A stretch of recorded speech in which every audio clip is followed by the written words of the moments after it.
Msoto wa kuisaka huduma ya afya kwa wakazi wa kijiji hiki cha Mkoleko ni jambo lililowatatiza kwa kipindi kirefu. Changamoto ambayo kwamba ilikuwepo ni kwamba huduma ya zahanati ilikuwa kutoka hapa mpaka Makose.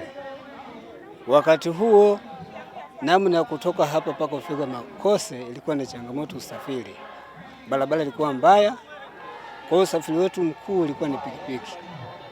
Umeona? Kwa hiyo kidogo imetutia, yani imetuletea ugumu kwa muda mrefu sana.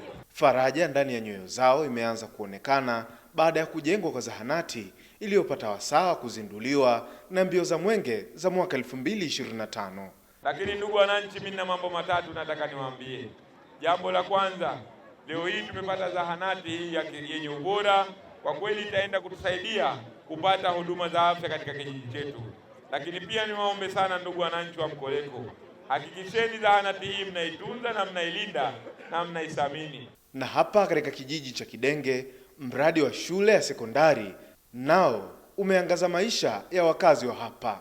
Mimi pamoja na vijana wenzangu kwa kweli tumeridhishwa na mradi wa shule hii ya sekondari ya Simbachawene, na sasa tuko tayari kuizindua shule hii ili wanafunzi wetu wapate huduma, ili waweze kusoma kwa amani, ili waweze kusoma kwa maendeleo makubwa. Kiukweli kipindi sisi tulivyokuwa tunasoma hapa, kiukweli tulikuwa tunateseka sana.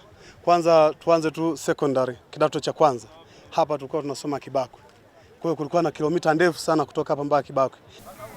Inakuwa na riski sana sana kwa watoto wa kike. Wengi walikuwa hawamalizi shule.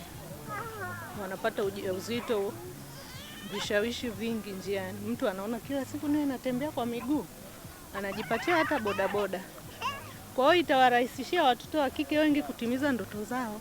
Mbio za mwenge kitaifa mwaka huu 2025 zimebebwa na kauli mbiu isemayo jitokeze kushiriki uchaguzi mkuu kwa mwaka 2025 kwa amani na utulivu. Ahmad Ali, Azam News, Mpwapwa, Dodoma.